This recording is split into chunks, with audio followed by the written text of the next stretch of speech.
March 10, 1943. 22,000 feet above occupied France. Hauptmann Franz Stigler adjusted his oxygen mask and scanned the sky through the canopy of his FW-190, his eyes tracking the contrails, scratching white lines across the cold blue. Below him, formation after formation of American B-17 bombers droned toward Germany, their silver bodies catching the morning sun. Easy targets. Fat, slow targets that bled and burned beautifully when you got close enough. Then he saw it. A massive shape climbing toward him from below, bigger than any fighter he'd seen, with a stubby nose and wings thick enough to walk on. It looked less like an aircraft and more like a flying bathtub, all bulk and brutish angles. The thing was climbing at his altitude, which should have been impossible for something that size. "Achtung!" his wingman's voice crackled over the radio. "What is that? A bomber?" Stigler squinted.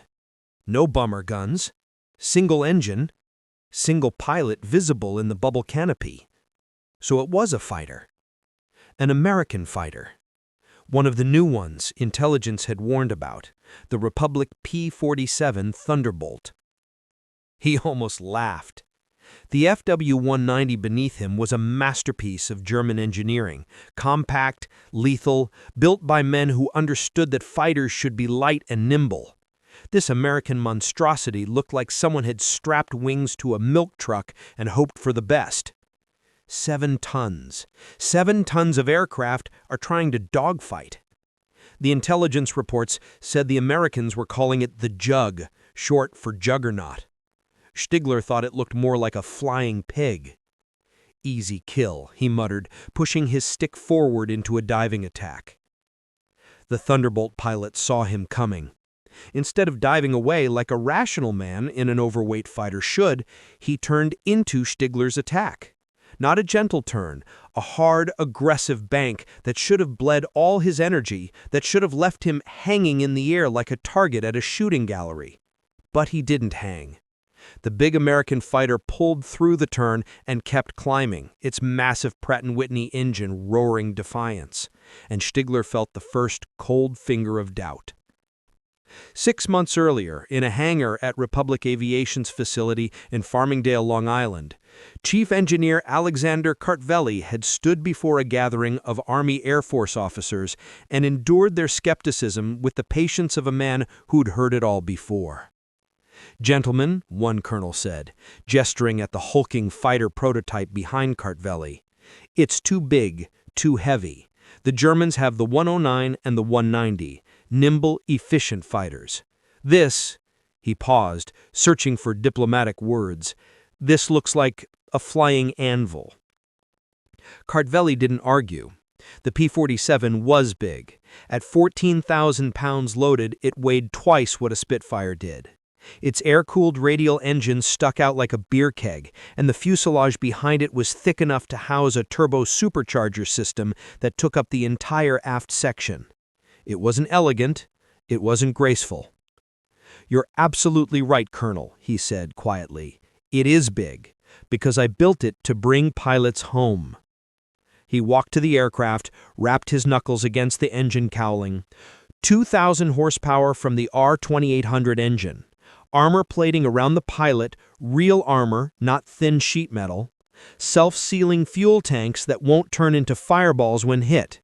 And 8.5 caliber machine guns with 3,400 rounds of ammunition. He paused, let that sink in. "The Germans built fighters to win dogfights.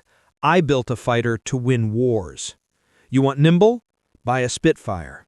You want your pilots to survive combat tours and come home to their families? Buy the P-47. The room was silent. The prototype sat there, massive and unapologetic, promising nothing except that it would be the toughest thing in the sky. 3 months later, the first P-47s arrived in England. The British pilots took one look at them and shook their heads. American excess, they called it. Overweight, underarmed compared to their Spitfire's cannon. The German pilots, when they first encountered the Thunderbolts, radioed back with amusement. "Die Amerikaner schicken uns Bomber als Jäger." The Americans are sending us their bombers as fighters. But that was before they tried to kill one.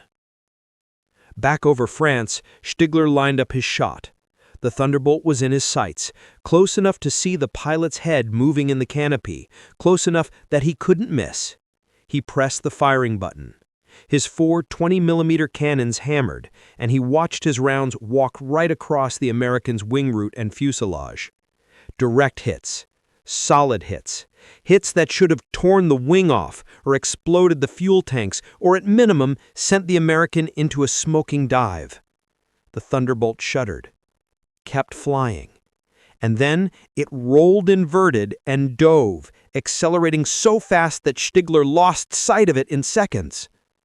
"Scheiße!" his wingman's voice. "That speed!"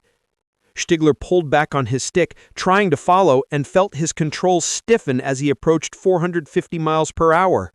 The FW-190's elevator was locking up, compression making it nearly impossible to pull out of the dive. He eased back, leveling off, scanning desperately for the Thunderbolt. Gone. The American had simply outdove him, using sheer weight and that massive engine to reach speeds where German fighters couldn't follow, couldn't maneuver, could barely even control their aircraft. And somewhere below, that flying bathtub was climbing back up for another pass. Stigler looked at his wing, saw his wingmen reforming on him, and made a decision no veteran Luftwaffe pilot should ever have to make. He turned away. Because in that 60-second engagement, he'd learned what dozens of German pilots were learning across the skies of Europe. The Thunderbolt wasn't trying to outturn them. It was trying to outsurvive them.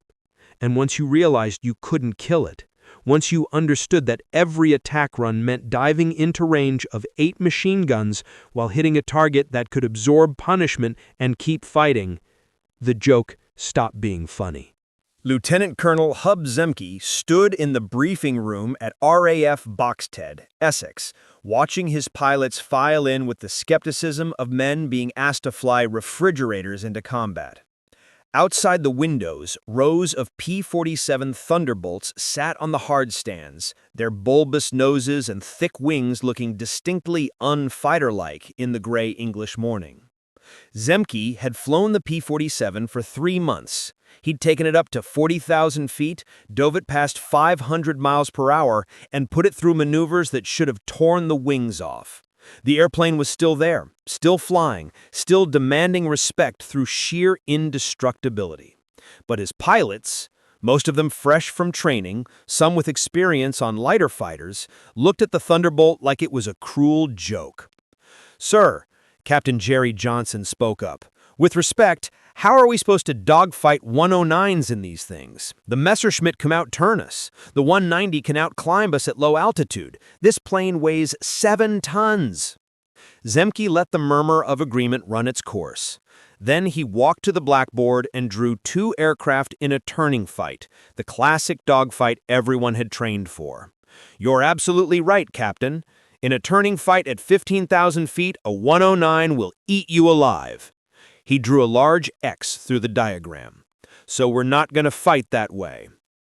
He drew a new diagram. An aircraft diving from altitude, making a single firing pass, then climbing away. The P-47 doesn't dogfight. It doesn't need to, because the Thunderbolt has 3 advantages the Germans can't match: altitude performance, dive speed, and the ability to take punishment that would destroy any other fighter in this war. He wrote 3 words on the board: altitude, speed, energy. "From now on, we fight from above, always above. We climb to 25,000, 30,000 feet, altitudes where our turbo supercharger makes us faster than anything the Luftwaffe has. We dive on them, fire 1 burst from 8.5 calibers, and we're gone before they can react.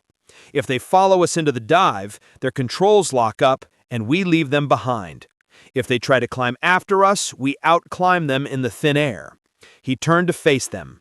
"You try to turn with a 109, you die. You use energy tactics, you kill the man and go home. This isn't about being graceful, it's about being alive. The room was quiet. Johnson raised his hand again. Sir, with respect, how are we supposed to dogfight 109s in these things? The Messerschmitt can outturn us. The 190 can outclimb us at low altitude. This plane weighs 7 tons. Though his pilots might not be easy to infinite convincing, Zemke knew he had a game-changing aircraft on his hands. 2 weeks later, Johnson got his answer. April 15, 1943, 28,000 feet over the German border. Johnson's flight of 4 P-47 Thunderbolts was escorting B-17s deep into Germany, farther than any Allied fighter had reached before. The bombers were taking a beating from Luftwaffe fighters that could climb to altitude, make their attacks, then dive away before the lumbering Thunderbolts could respond. Then Johnson spotted them.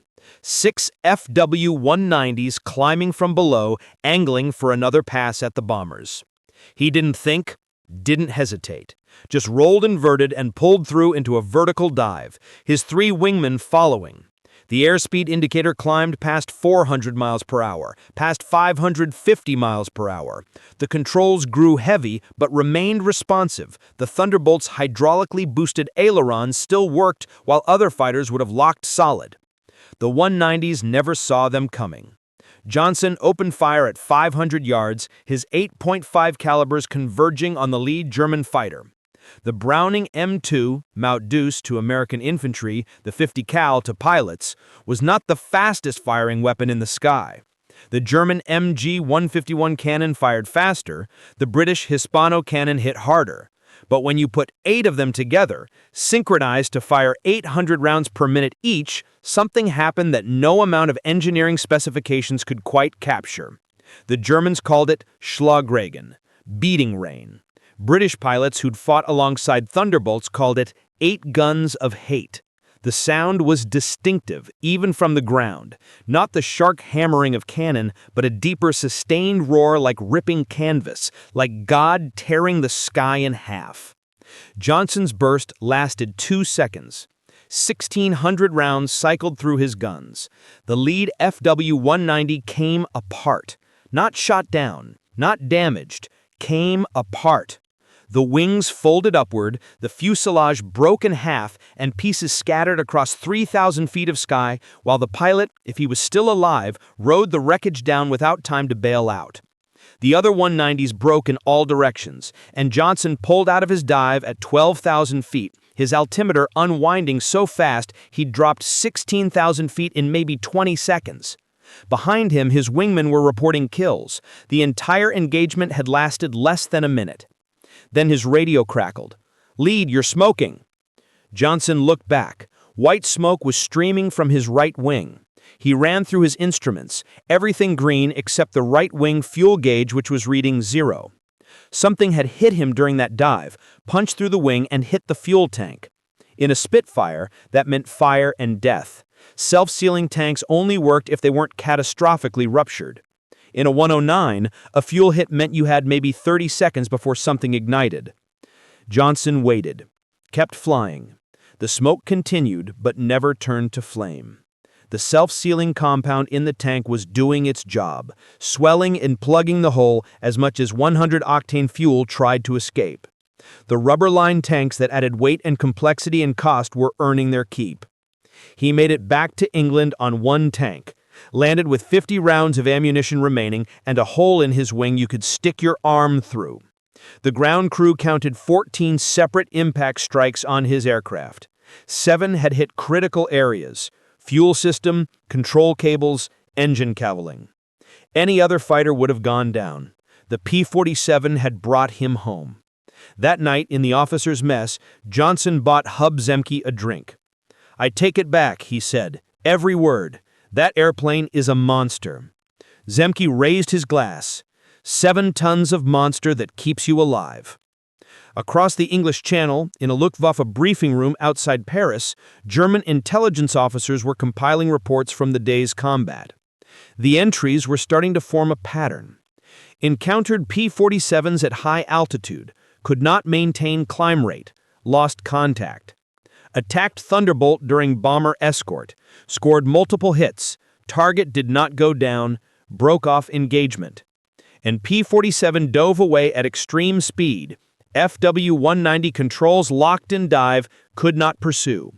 And the most telling entry, from a veteran Jagdgeschwader commander, new tactical assessment required. American Thunderbolt should not be engaged in single combat. Recommends standing orders. Avoid engagement unless numerical superiority of 3-to-1 minimum. 3-to-1. The ratio you used against bombers, not fighters. The Luftwaffe was learning what the American pilots already knew. The P-47 wasn't trying to outfly German fighters. It was trying to outlast them, outpunch them, and bring its pilots home alive to fly again tomorrow. And tomorrow, there would be more Thunderbolts, more pilots, more of those 8-gun monsters climbing to altitude and diving out of the sun. The Germans had built fighters to win dogfights. The Americans had built a fighter to win the war. June 12, 1944, 18,000 feet over Normandy, 6 days after D-Day. Oberleutnant Klaus Mitusch had 43 kills to his name. 43 Allied aircraft were burning or spinning into the ground or the channel below. He'd flown since Poland, survived France, endured the Eastern Front, and now found himself back over Western Europe, trying to stop an invasion that seemed unstoppable. Below him, an endless stream of Allied vehicles crawled across the Normandy landscape. Tanks, trucks, artillery, all legitimate targets if he could get through the screen of Allied fighters that seemed to be everywhere, always at altitude, always diving with the sun behind them. Thunderbolts. Always Thunderbolts. He'd learned the hard way not to engage them one-on-one. You needed numbers, patience, and a mistake from the American pilot. Today he had numbers, 8 FW-190s from his Staffel, and he'd been hunting for 20 minutes when he finally saw his opportunity. A single P-47, lower than the others, apparently separated from its flight. Maybe mechanical trouble. Maybe a new pilot who'd lost formation. It didn't matter. Isolated and vulnerable was enough. Mitusch led his formation into position. Altitude advantage secured, attack angle perfect. This was textbook. The kind of bounce that couldn't fail. Achtung, angreifen, he called, and rolled into his attack dive. The Thunderbolt pilot, Second Lieutenant Robert S. Johnson, no relation to the earlier Jerry Johnson, but coincidentally from the same 56th Fighter Group, saw them coming at the last second. His radio had been damaged in an earlier engagement, leaving him deaf to his flight's warnings, and now 8 German fighters were diving on him from a perfect position. He did the only thing the P-47 allowed, pushed the nose down and ran. The Germans followed, firing as they came, and Johnson felt his aircraft shudder as rounds hammered into his wings, fuselage, and canopy. His windscreen starred where a 20mm round impacted without penetrating. Another round smashed through his wing, daylight suddenly visible through a hole the size of a dinner plate. Still flying. Still controllable. He pulled out of the dive and tried to climb, but the Germans were right behind him now, taking turns making firing passes. Mitusch came in from behind, firing a long burst that walked up Johnson's fuselage. The American could hear the impacts, feel the airframe shaking, and see pieces of his cowling tearing away. His elevator controls went slack. Hit. He tried the ailerons, mushy, but responsive. Engine gauges showed oil pressure dropping, temperature climbing, fuel gauges unwound as tanks leaked. Every warning light on his panel was illuminated. And still the P-47 flew. Mitusch made another pass, frustrated now. He'd expended most of his ammunition on this one American who refused to die. His wingman radioed that he was low on fuel. The rest of the Staffel was scattered, each pilot having taken their shots. They'd scored dozens of hits, 50, 60, maybe more. Rounds that would have destroyed 2 or 3 109s. Enough firepower to down a small bomber. The Thunderbolt was still in the air, still running, limping toward the channel at 200 miles per hour with smoke trailing and fabric peeling from its wings. Mitush felt something he hadn't experienced in 43 previous kills. Doubt. How much ammunition would it take? How many hits could one aircraft absorb? Was this even an airplane, or had the Americans built some kind of flying tank? He looked at his fuel gauge, made the calculation, and broke off the attack. Johnson, half deaf from the canopy impacts, bleeding from glass cuts on his face, flew his shattered P-47 across the channel. His engine was running on 3 cylinders. His hydraulics were gone, meaning no flaps for landing. Oil covered his windscreen. He had no radio, no formation, no way to call ahead. He flew by dead reckoning to the closest British airfield and belly-landed the Thunderbolt on a grass field, the aircraft sliding to a stop in a shower of sparks and torn metal. When the British ground crew reached him, they couldn't believe he'd flown it back.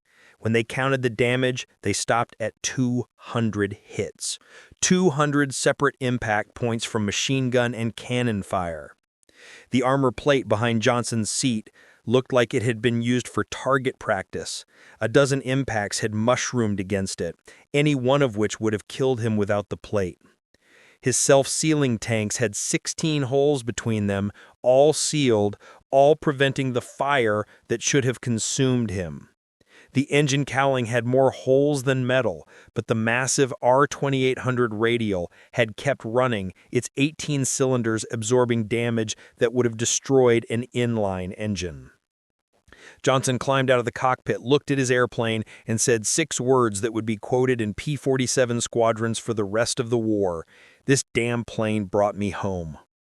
The story spread. First through the 56th Fighter Group, then across the 8th Air Force, and to every P-47 unit in Europe. Other pilots came forward with their own stories, landing with wings shot through, fuselages perforated, engines barely running. One pilot brought a Thunderbolt home with 3 feet of wing missing, the aileron completely gone, flying on sheer momentum and determination. The statistics started backing up the stories. P-47 loss rates were running 40% lower than other fighter types in similar missions. Pilots were walking away from crashes that should have been fatal. Damaged Thunderbolts were being repaired and returned to service, while equally damaged Spitfires and Mustangs were written off. The ground crews, who'd initially complained about the P-47's complexity and weight, became its fiercest advocates. They'd seen pilots climb out of aircraft that looked like scrap metal. They'd counted the holes and understood what the armor meant. They'd watched engines still running despite damage that should have seized them solid. In German intelligence reports, a new designation appeared: Panzerjäger, armored fighter. It wasn't respect exactly. It was an acknowledgement that the rules had changed. By July 1944, Luftwaffe tactical bulletins included explicit warnings. Do not engage P-47 unless altitude advantage exceeds 2,000 meters. Do not follow into dives. Do not assume the target is critically damaged from visible hits. Recommended engagement: 1 high-speed pass only, then disengage. They were treating the Thunderbolt the way earlier pilots had treated heavy bombers: dangerous even when wounded, capable of absorbing punishment that defied logic, requiring perfect position and overwhelming firepower to down. And there were more of them every day. The factories in Farmingdale were producing P-47s faster than Germany could replace the fighters they were losing. Every day, more of those 7-ton brutes appeared over Europe, climbing to altitude, diving out of the sun, their 8 guns hammering anything that moved. The Germans laughed when they first saw the Thunderbolt, called it fat, called it slow, called it a joke. They weren't laughing anymore.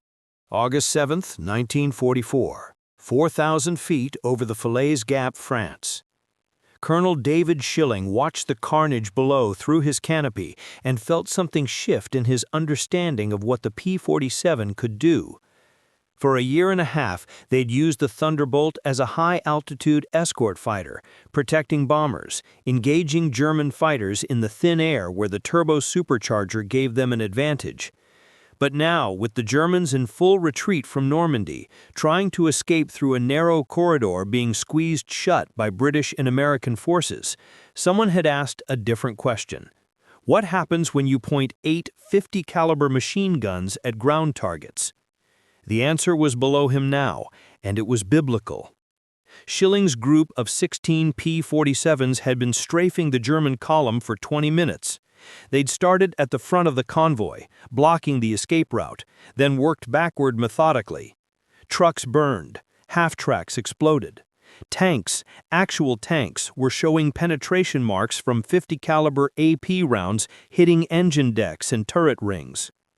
The standard load for air-to-air combat was all ball and tracer ammunition.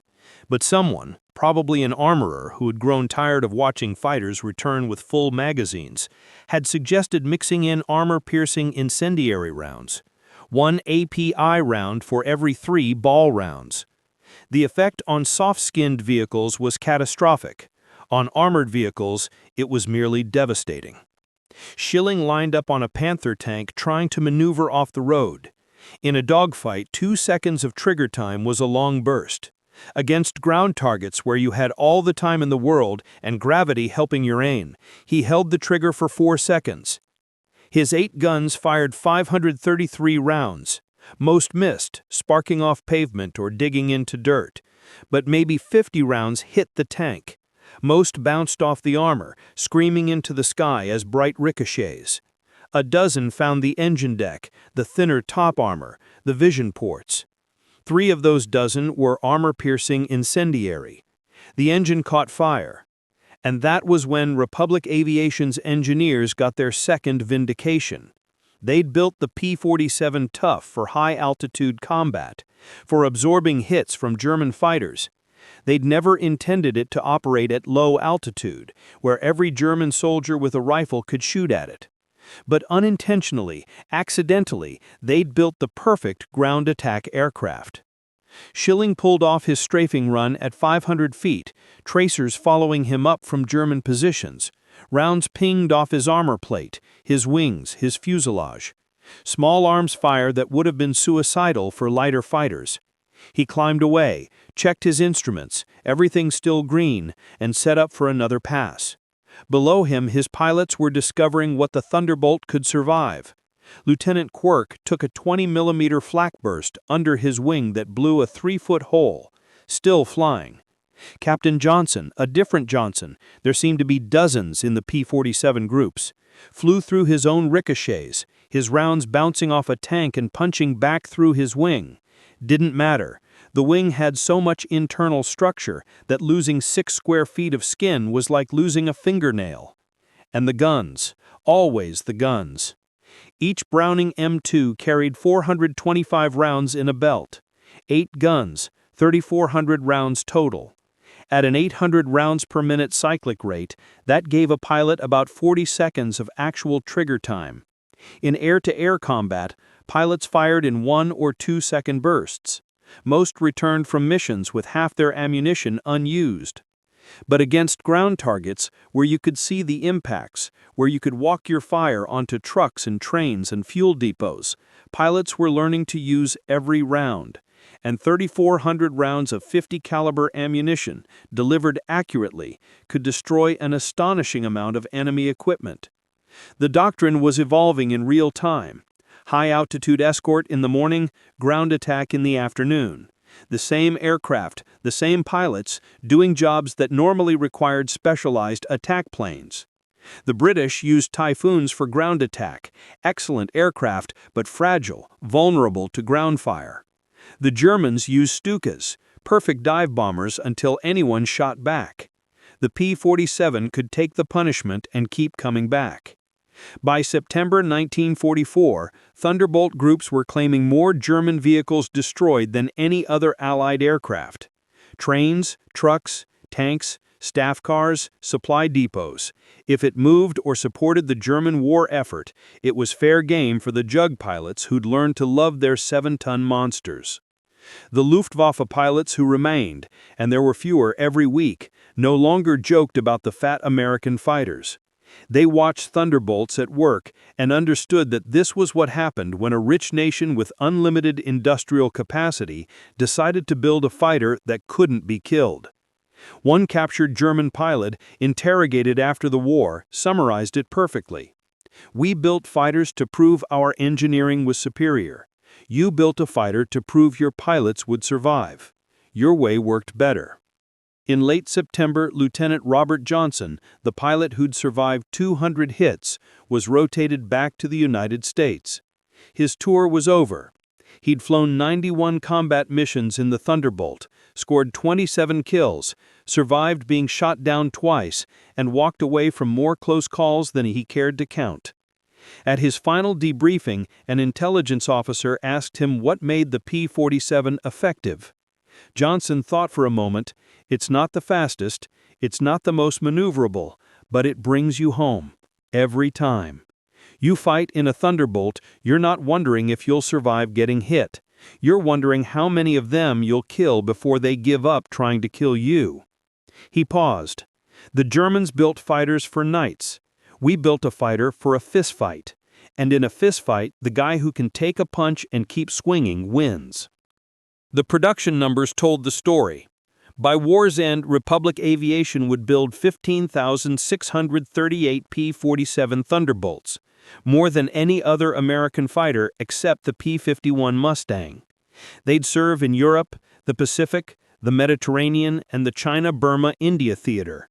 They'd fly with the USAF, the RAF, the Free French, the Brazilians, and the Soviets under Lend-Lease. And wherever they flew, they earned the same reputation: tough, survivable, lethal. The fighter who laughed at damage. The aircraft that brought pilots home. The Germans had laughed when they first saw it, called it a flying bathtub, a joke, an insult to fighter design. By 1945, the few Luftwaffe pilots still alive weren't laughing. They were running. And when they looked over their shoulders, more often than not, they saw the stubby nose and thick wings of a P-47 Thunderbolt diving out of the sun, 8 machine guns already firing, piloted by someone who knew they could take whatever the Germans threw back and still make it home for dinner. The joke was never on the Thunderbolt. It was on anyone who thought 7 tons of armor, firepower, and American engineering couldn't fight. May 8, 1945. RAF Boxstead, England. Victory in Europe Day. Hub Zemke stood on the flight line watching his pilots celebrate around their P-47s, champagne bottles being passed, grown men crying and laughing simultaneously. The war in Europe was over. No more missions, no more losses, no more watching empty spaces in formation where friends used to fly. He walked to the nearest Thunderbolt, tail number 226710, Penrod and Sam, and rested his hand on the fuselage. The metal was cool, the paint worn where pilots' boots had scraped climbing in and out of the cockpit. This particular aircraft had flown 147 combat missions.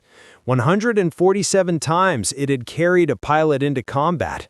147 times it had brought him home. The ground crew chief approached, Staff Sergeant Mike Gladich, who'd maintained this bird since it arrived from Farmingdale. "She's a good one, Colonel," Gladich said quietly. "Took hits on maybe 60 missions. We replaced skin panels, patched fuel tanks, swapped out 2 engines, and rebuilt the hydraulics twice. But the airframe, the structure, strong as the day she rolled off the line." Zemke nodded. He'd flown P-47s for 2 years, commanded groups equipped with them, and studied the loss reports and survival statistics. The numbers didn't lie.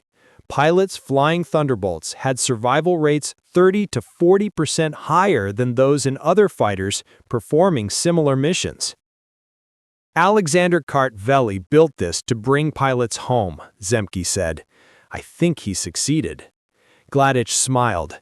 Sir, I maintained Spitfires before we got Jugs. Beautiful planes, elegant.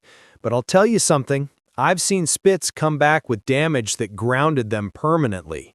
I've seen 109s go down from hits that barely scratched paint. But these, he patted the Thunderbolt's flank, these things absorb punishment like they're personally insulted by the idea of dying. I've never seen anything like it.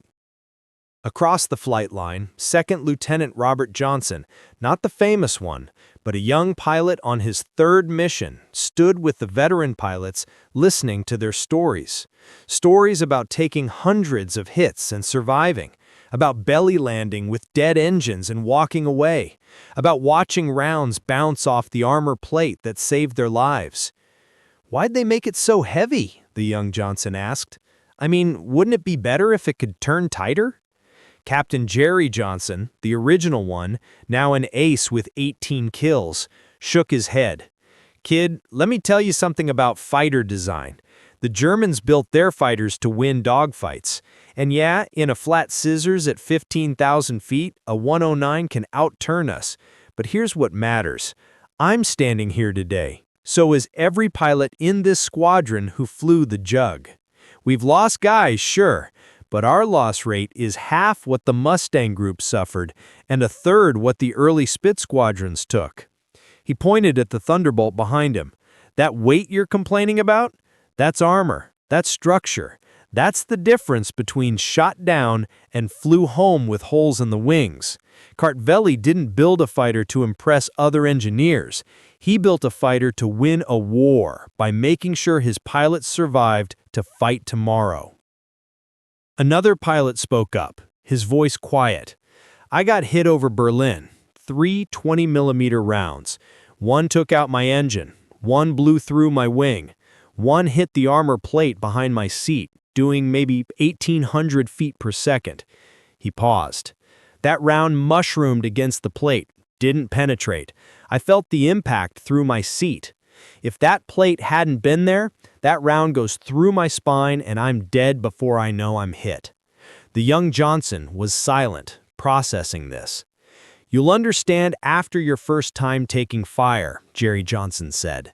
"The first time you hear rounds hitting your plane and you're still flying, still in control, still alive, that's when you fall in love with this ugly, fat, beautiful bastard of an airplane." In Germany, in a POW camp being liberated by American forces, Hauptmann Franz Stigler, the pilot who'd engaged P-47s in 1943, was being interviewed by U.S. intelligence officers about Luftwaffe tactics.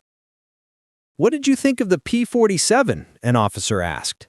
Stigler was quiet for a long moment.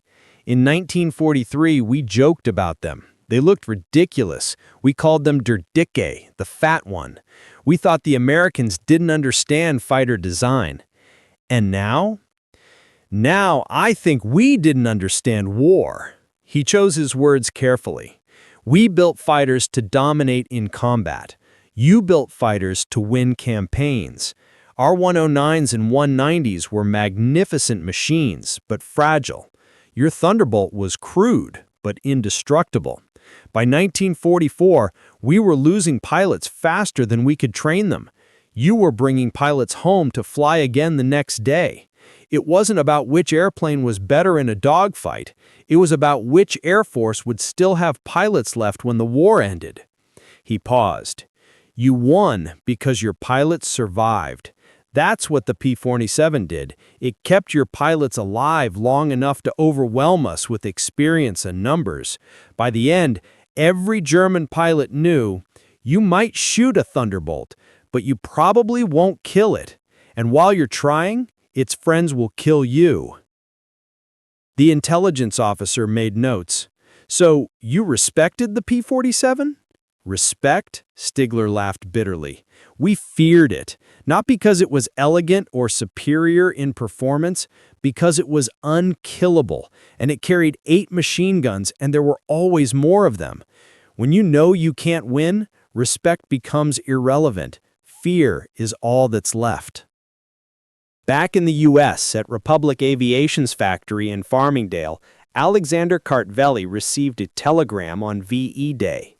It was from the 56th Fighter Group, Zemke's group, the highest-scoring P-47 unit in Europe. One line: "Your airplane brought us home. Thank you." The pilots of the 56th Fighter Group. Kartveli kept that telegram on his desk for the rest of his life. He'd designed many aircraft before the P-47 and would design more after, but the Thunderbolt was his legacy, not because it was the fastest or most beautiful or most maneuverable, but because he understood something fundamental that other designers had missed. Pilots aren't expendable. Aircraft are. Build the plane to absorb the punishment so the pilot doesn't have to. Give them armor, redundancy, structure, and power. Make them heavy if that's what it takes. Make them crude if elegance costs lives. Make them survive. The P-47 Thunderbolt flew in combat until 1955, longer than any other American fighter of World War II. It served with dozens of nations in dozens of conflicts, earning a reputation after reputation as the fighter that wouldn't die. Some of the airframes built in 1943 were still flying in the 1950s, still absorbing damage, still bringing pilots home. The Germans laughed at it when they first saw it, called it fat, ugly, primitive. But on May 8, 1945, when the final tallies were counted, the P-47 Thunderbolt had destroyed more enemy aircraft than any other Allied fighter, 7,067 in air-to-air combat alone. It had destroyed 9,000 locomotives, 86,000 railroad cars, 6,000 armored vehicles, and 68,000 trucks. It had flown 546,000 combat missions and delivered 132,000 tons of ordnance. And most importantly, it had brought its pilots home. That was never the joke. That was always the point. Sometimes the best fighter isn't the one that looks the best in a dogfight. It's the one still flying after the dogfight is over, with the pilot alive inside, heading home to fight another day. The Germans learned that lesson too late. The Americans built an entire air force around it. And every pilot who flew the Jug and survived the war understood, when you fight in a P-47 Thunderbolt, you're not flying the most beautiful fighter in the sky. You're flying the one that loves you back.